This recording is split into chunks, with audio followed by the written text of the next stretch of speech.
A new storm has hit the Philippines-China relationship.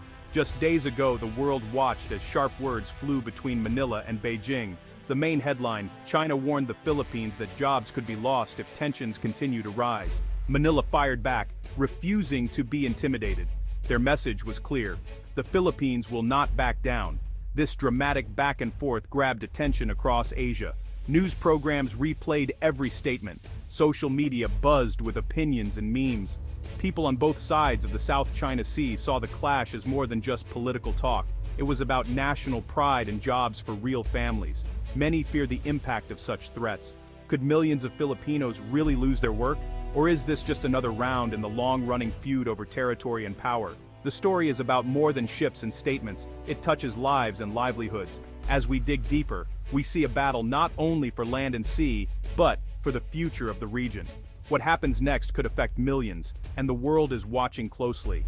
The tension flared after a top Chinese diplomat warned, if the Philippines keeps challenging China, millions of Filipino jobs could be at stake.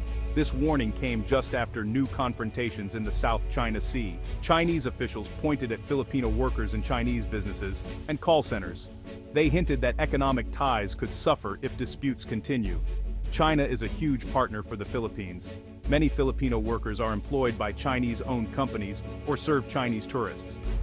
In recent years, Chinese investment has helped build roads, bridges, and offices. The idea that China could pull out and harm jobs was meant to shake Manila's confidence. But the Philippines did not back down. In a strong statement, the government called China's warning coercive. Leaders said the country would not allow its people to be threatened. They insisted that standing up for the nation's rights is more important than any economic threat. This exchange set the stage for a high-stakes standoff. The Philippines made it clear they would not trade their sovereignty for short-term economic comfort. The South China Sea is a flashpoint for both countries. China claims almost the entire sea, drawing a 9-dash line across areas that the Philippines and other Southeast Asian nations also claim. These waters are rich in fish and gas, and are key routes for global trade. In 2016, an international court ruled in favor of the Philippines. The court said China's claims had no legal basis. China rejected the ruling and continued building artificial islands and sending ships. This move angered not just Manila, but other neighbors too. Recently, there have been more tense encounters at sea. Filipino supply boats, on their way to outposts in the West Philippine Sea, were blocked and at times even damaged by Chinese Coast Guard vessels. These incidents made headlines and fueled public anger in the Philippines. The background of legal fights, naval standoffs, and broken promises explains why each new threat, from ships to jobs, hits hard. The rivalry is about more than money or territory. It's about respect, history, and survival. Official statements have only made the situation more tense. The Philippines Department of Foreign Affairs quickly called China's warning coercive. They said it was wrong to use people's jobs as a bargaining chip. For Manila, this was not just a threat, it was an attempt to bully a smaller neighbor. China responded with anger.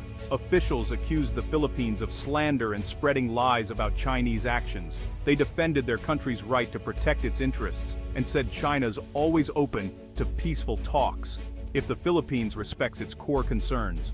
Both sides claim they want peace, but their words have become sharper. Philippine President Ferdinand Marcos Jr. said the country would never be forced to give up its rights. He reminded the world that the Philippines stands by the 2016 court ruling. The war of words shows how hard it is to find common ground. Each side is talking past the other, more focused on showing strength than solving problems. So, experts are actually divided on whether China's threats will really lead to job losses. Some economists say, the warnings are kind of exaggerated. While China is a big investor, the Philippine economy is, linked to many countries. Millions of Filipinos work in call centers, tourism, and business process outsourcing, but not all of them serve Chinese clients. On the other hand, there are those who warn that if China pulls out investments or stops tourists from coming, certain sectors could definitely feel some pain. Hotels, restaurants, and even some construction projects might slow down. Still, experts say the country would look for new partners if China cut back.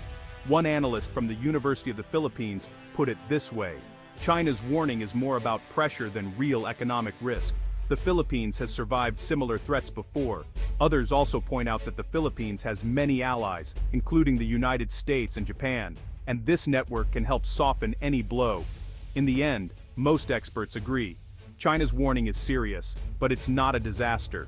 The real danger is letting fear weaken the country's resolve to defend its rights. China says it is simply defending its territory. Officials claim historic rights to the South China Sea, based on old maps and fishing records. They accuse the Philippines of breaking promises and stirring trouble with help from outsiders like the United States. The Philippines, though, rejects these claims. Leaders point to international law and the 2016 court victory. They argue that their fishermen and soldiers have every right to be in their own waters. For many Filipinos, standing up to China has really become a matter of national pride. Both countries use strong words to rally their people. Chinese media warn about foreign interference. Philippine headlines talk about sovereignty and defending the motherland. The mood is tense, and each side pretty much sees itself as the victim. This battle of stories makes compromise harder. When pride is at stake, leaders find it harder to step back or admit mistakes. Across the Philippines, reactions to China's threat have been passionate. Social media users quickly defended the government's stance. The hashtag #StandWithPH trended on Twitter. Many people said they would rather lose jobs than give up national honor. Still, some business leaders worry about the impact. Owners of hotels and resorts that depend on Chinese tourists expressed concern. They hope the government will find a way to ease tensions without hurting the economy. University students held rallies to show support for the country's position. Activists called for more government support for local industries, so the Philippines won't depend on any one country. Some lawmakers used the moment to push for stronger ties with other Asian partners. The debate is fierce, but most Filipinos agree on one point: the country must defend its rights, even if it means facing hard choices. The Philippines is not alone in this tense situation. The United States, a longtime ally, has promised support. American officials say they will help defend Philippine ships if they are attacked. This promise is part of a defense treaty that goes back decades. Other countries like Japan, Australia, and the United Kingdom have also spoken up.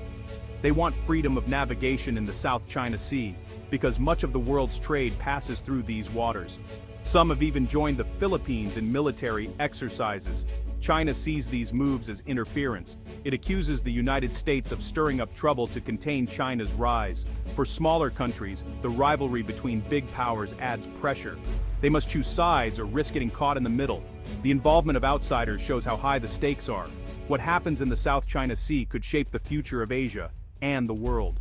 For Philippine leaders, the challenge is clear. They must protect the nation's sovereignty while keeping the economy strong. This is not easy. Defending against China's actions brings pride, but could also risk investments and jobs. Officials say they are working to find new markets and partners. The government is also investing in local industries and infrastructure, hoping to reduce dependence on any single country. At the same time, they keep talking to China, hoping to avoid a full-blown crisis. Some experts say the best path is to stand firm on the legal victory, while staying open to talks. Others warn that giving in to threats will only lead to more bullying. Most agree. The Philippines must act carefully with eyes wide open. The struggle is not just between two countries, it is about how to survive and thrive in a world where power and money are always linked.